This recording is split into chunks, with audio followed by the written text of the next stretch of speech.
Welcome to graduate school, the fun educational game where work-life balance is made up and your grades don't matter. Whether you've played before or it's your first time in graduate school, to win, you have to know how the game is played. My name is Amanda Sloan, and I'm a PhD candidate in the graduate program in communication at UK. I'm also the current GA for the Office of Graduate Student Professional Enhancement at UK, as well as a fellow contestant in the game that is graduate school. Today, I want to talk with you about some of the rules, both written and unwritten, of the grad school game that you will need to know to be successful. Now, this is not a comprehensive list of the rules of graduate school, but according to Jessica McCrory-Calarco in her book, A Field Guide to Graduate School, you need to know how to 1, build your team, 2, ask for help, 3, learn to accept feedback, 4, deal with conflict, 5, don't be afraid to change things, and 6, socialize. And as for this first rule, it's important to know that while the traditional undergraduate learning experience takes place in the classroom and lab, the graduate learning experience follows more of an apprenticeship style, wherein learning takes place in the classroom at the beginning, but later it is primarily facilitated by a working closely relationship with a faculty advisor. Still, you should think of graduate education as a team sport and your advising committee as part of the team that you need to build to win. In her book, Jessica identifies several roles or positions that you should fill on your team. First, you need a topic person, someone who studies the topics and kinds of research that you want to do, and who can help you figure out what to study and how to study it. Basically, they're your what to study person when it comes to research. Second, you need a methods person who uses the methods that you're most interested in using and who can help you design a solid research project.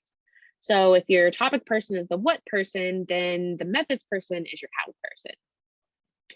Third, you need an advice person who gives thoughtful guidance and who can help you strategize and make concrete plans. This person should understand the realities of academia, the competition, the inequality, and the culture of overwork, and they should be willing to be frank with you about the strengths and limitations of your own work. However, this person should also be someone who believes you can succeed and who is willing to help you work toward achieving the next steps in your career.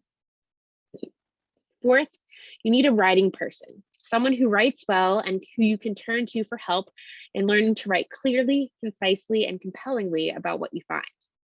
This person should be someone whose writing you love to read, and in fact, you don't even have to know them, although that does help. At minimum, you can use the structure and style of their writing as a model for your own. Next, you need a feedback person who gives constructive feedback and takes the time to really engage with your work. This person should also explain why something you write doesn't work by offering edits and suggestions in a way that helps you move forward rather than leaves you feeling stuck. Then you need a networking person who is well connected and well respected in the field. This person should be someone who knows how to play the game and who's willing to take your bets. They can find out who's hiring, walk around with you at conferences, and introduce you to their colleague friends. Finally, you need a listener person who has the time to listen and who listens supportively, especially when you're feeling blue. This person should be someone you trust to listen to you when you're dealing with challenges, not only in your program, but also in your life. Of course, not every person on your team will be on your committee, and not all teammates must be a professor in your field or department. The purpose of putting together a team is so that you have multiple people to ask for help, which is something you should and will be doing a lot in graduate school. And while most people are willing to help, it really does matter how you ask for someone's help. First, always ask respectfully, meaning you should distribute your requests equally, make your requests clear and concise, and avoid last-minute requests. Definitely don't rely on only one person to meet all your mentoring needs, and always acknowledge the other person's right to say no. Second, ask appreciatively or acknowledge the work you're creating for someone. Show gratitude for both their consideration of the request and, if they say yes, for their help and support. And be open to the feedback that they give you, even if it's not exactly what you want to hear. We'll talk about this more in a minute. Third, ask efficiently, which means most professional requests can be made over an email with an in-person or a phone follow-up conversation. However, there are other types of requests that require scheduling an appointment or stopping by during office hours. Ask a more senior graduate student who works with the professor you're wanting to ask for advice on what method of communication to use for different type of requests. Finally, be prepared for a no, and if you get one, don't take it personally. You never know. They may have other personal challenges going on, or maybe they already have a full schedule. In her book, Jessica mentions that it's important to find balance in an academic career. And if we want to find balance in our own careers, we have to respect other people's needs for balance as well. So academia works, or at least it should work, on a pay it forward model. And the best way to pay back the support you've gotten is to be open to the feedback that you get. Be open to that feedback and learn how to use it. There may be times when it makes sense to push back against a reviewer's critique, but if one person is concerned or confused, then there's a good chance that other people will be too.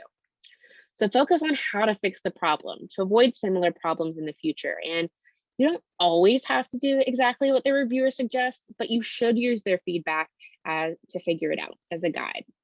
Jessica also argues in her book that even the harshest feedback usually contains at least some of the elements of truth. And even the most nitpicky requests can ultimately improve the final project or paper you produce.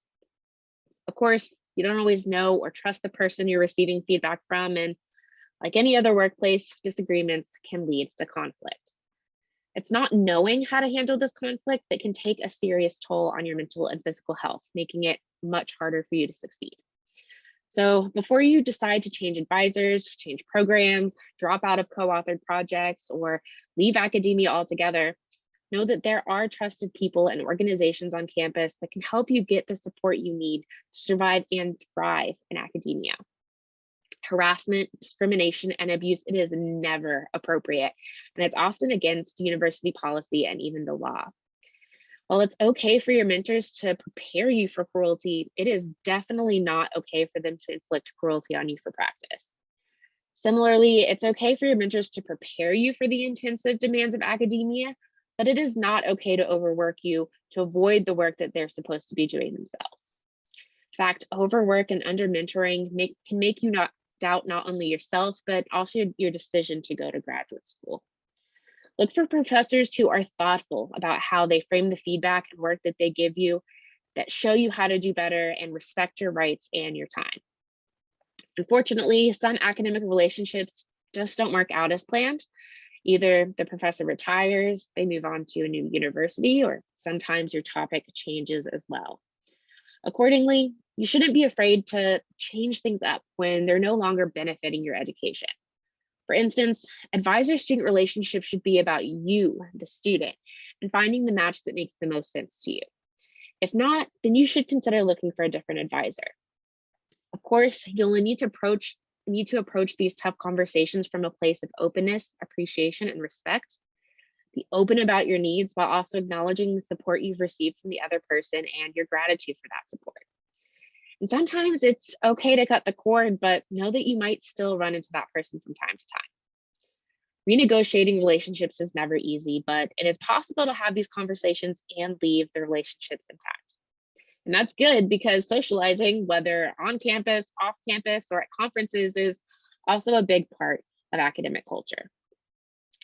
Now, you might be tempted to skip, but do note that there are consequences for not socializing. And in fact, your attendance at events is often used to engage your commitment to the department and academia. This includes formal events like brown bags, colloquiums, seminar series, and workshops, as well as informal events like picnics, holiday parties, happy hours, and sports. I know it can be awkward socializing with professors outside of the office, but doing so can help you learn to give better academic talks. It gives you practice at talking informally about your research and may even lead to invitations to collaborate on research projects. In review, to play the game that is graduate school, you have to build your team, ask for help, learn to accept feedback, deal with conflict, don't be afraid to change things up, and of course, socialize. Again, this is not a comprehensive list of the rules for graduate school, so if you want to win or graduate, then you're going to have to strategize some more. Thankfully, there are a variety of books and on-campus resources to help you improve your grad school game. I'm not sure if these slides will be posted with this video, but if so, you can simply click on each of these photos for more advice and resources. The first photo is a link to Jessica McCrory Calarco's book, A Field Guide to Graduate School, which was the book that inspired today's presentation. And I highly recommend Jessica's book. It provides invaluable advice about how to choose and apply to a graduate program, how to stay on track in your program, how to publish and promote your work, how to get the most out of conferences, how to navigate the job market, and how to balance teaching, research, service, and life. It's a great read. The second photo links to Ryan Sharma's book, The Unwritten Rules of Professional Etiquette, Building a Positive Reputation in Graduate School. Ryan's book offers suggestions for being professional in a variety of situations, including missing a class or meeting, asking for a letter of recommendation, interviewing, withdrawing applications or resigning, asking for help and getting feedback, and dealing with difficult or problematic faculty. It's another good read.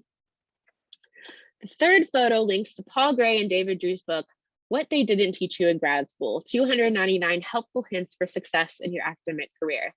And Paul and David's list of helpful and humorous hints cover topics like the PhD itself, writing a dissertation, job hunting, teaching, conducting research, and securing tenure, to name a few. It's fun.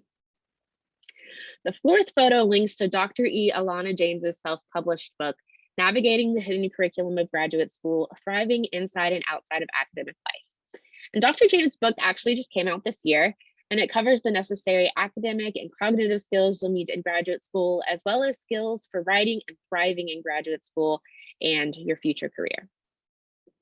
Finally, the last photo links to the website for the Graduate School's Office of Graduate Student Professional Enhancement, whose sole purpose is to help you, graduate students, succeed.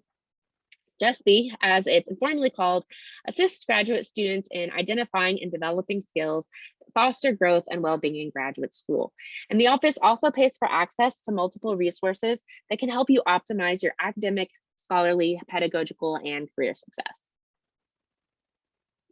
So now that you know how to play and where to go to learn how to play better, it's time to start the game. From one graduate school contestant to another, good luck.